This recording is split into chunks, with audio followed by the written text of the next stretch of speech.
This is episode one of the Upside Down World After an Abortion. I wanted to do a series on the Upside Down world because it seems like no one really talks about it. There's a lot of talk about my body, my choice, um, but no one ever talks about the spiritual effects of abortion and the years it takes to recover. And there's a lot of women who do not recover. There's a lot of women who have taken their own life. There's a lot of women who have destroyed their life because of their decision. And a lot of it has to do with going against their values, like being in an awkward position where maybe the father isn't around or the father doesn't support the pregnancy, or maybe it's the family unit does not support the pregnancy. And it's really, really hard to proceed with pregnancy when you have a lot going against you. And that is by design. I truly believe that because the media and the government really doesn't do anything to support a single mother. Even though my abortion was in 1995, surprisingly, nothing really has changed. In fact, it's kind of gone backwards. And that's what I was hit with when I became pregnant because, first of all, I never thought I would be in that position. I thought I was too smart for that. But the problem was I did get in that position. I didn't have any support around me. And I did want to keep my baby, but I was ashamed. I was in the apparel industry, so I was concerned about what people would think. The father wasn't in my life. And not because I didn't want him to be, but because he felt that I wasn't ready to date after I had ended a long-term relationship prior to him. And so he said I didn't, that I needed to take time and just rediscover myself, which I just looked at as rejection because that was my brain. I looked to the dark side of things. I had low self-confidence. And when I think of the upside down world, I think of the fact that had I had more confidence, I would have kept my baby. Had I had more confidence, all the negativity that was coming my way by family and by friends who had abortions, who never talked about the challenges that they were facing. No, that didn't come up until after my abortion. I would have said, you know what, guys, I appreciate your feedback, but I'm keeping my baby. And I don't know how I'm going to raise this child. I have no money, but I'm going to trust that it's all going to work out. Now, that's the kind of empowerment that women should have. And yet, the world says, my body, my choice. And that immediately we think abortion with that sentence. And it's not empowering. It's not empowering. It's empowering. So this is where the upside down world comes in. It's empowering to say, yeah, I got pregnant. I take full responsibility for that, and I'm raising my child. Because that child's DNA is also in your body forever. Did you know that? So the other part of the upside down world is what happens at the doctor's office. You would think that a doctor would be inclined, because it's a life. Yes, it is. It's proven, scientifically proven, it's a life. Why under oath? Because they took an oath when they became a doctor that they would save every life. They would do everything they could to save every life. And yet, when it came to my pregnancy, I was asked one question: were you expecting this pregnancy? I said no. Here's the number to the abortion clinic. That's all I got. I didn't get any like pamphlet, or I didn't get a package and somebody and him or maybe somebody else, a facilitator, to go over my options, what was available to me, what stage the baby's at right now, how many months the baby's at. I mean, I had to figure out a lot on my own. I mean, the baby wasn't far along at all because I was on top of it. But nevertheless, There was no discussion. And this is a life. I mean, talk about upside down world. You know what? Regardless of whether women want to go with my body, my choice, they still have a right to know what's going on in their body. They still have a right to know. Because the other thing that comes up that no one talks about is after the abortion. No one tells us that we feel empty, that we are feeling trauma and PTSD. Yeah, that is a reality. Now, do all women feel that way? No, they don't. Because, in my opinion, they disconnected from their body when this happened.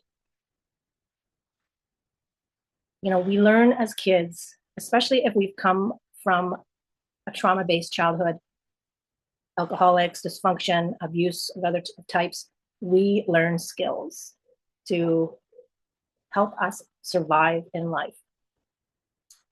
And it's not that the people who don't react in a negative way after their abortion, it's not that they don't feel, it's that they don't, that their body wasn't there. The memory is dull. And what can happen is that they translate that experience in a different way than somebody like myself. They might start having pain in their body, and it's called rheumatoid arthritis.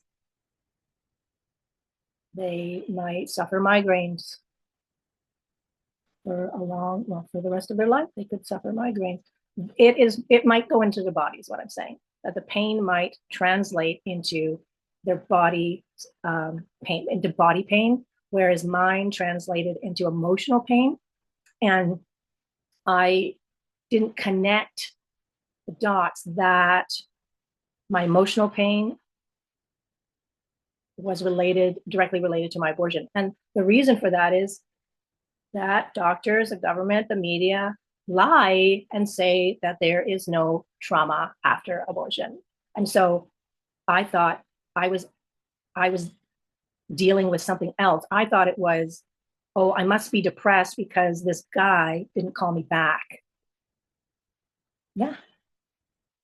Because I was already spiraling. And so for 3 years, I became obsessed with this guy who didn't call me back after a date. But really, it was about the loss of my abortion. And, you know, in that upside down world of believing one thing when it's really another, it really felt like Stranger Things. It really felt like my everyday life, especially for that first year. I felt like my world was dark. I felt like I was looking at the world through a window. I was not myself.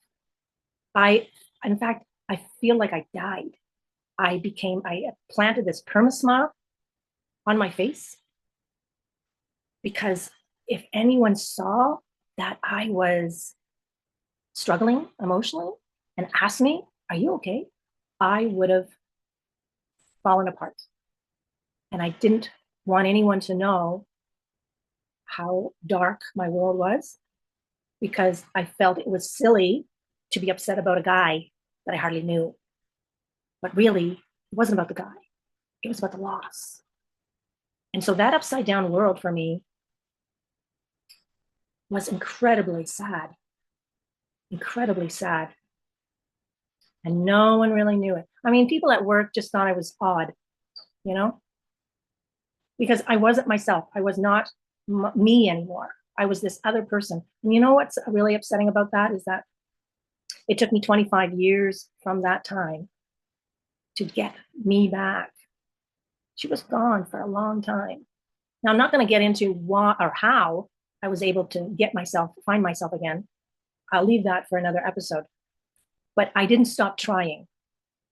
And I tried everything. And nothing worked. And part of the series is about hope is about relating to your story. Maybe it might be something in my story that you can relate to and go, oh, that's what it is. But also, it's an opportunity to tell you that you can heal from this. I promise you, you can heal from this.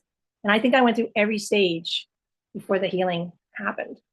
And so, even though my 25 years of struggle was horrible, my hope is that I can condense your journey a lot smaller, a lot shorter, maybe months to healing. Because I kind of feel like if I could heal from it, so can you. Now, that's not to say that I don't get upset because I never did end up having children because of all the lies that I told myself, because I loathe myself. I was under so much condemnation for myself, and other things. Um, and as we go through these series, you'll find it interesting that I learned that, and it was over 20 years before I learned this, that my perception of myself from childhood had everything to do with how I ended up pregnant in the first place. And that had a lot to do with the value I put on myself. I didn't value myself enough. And I didn't know that. And so I don't want to blame my family. I don't want to blame my parents because I love them. And no family is perfect. Every family has challenges. And more importantly, they are who they are because of their childhood. And I have compassion for my parents because of that, because they did the best they could.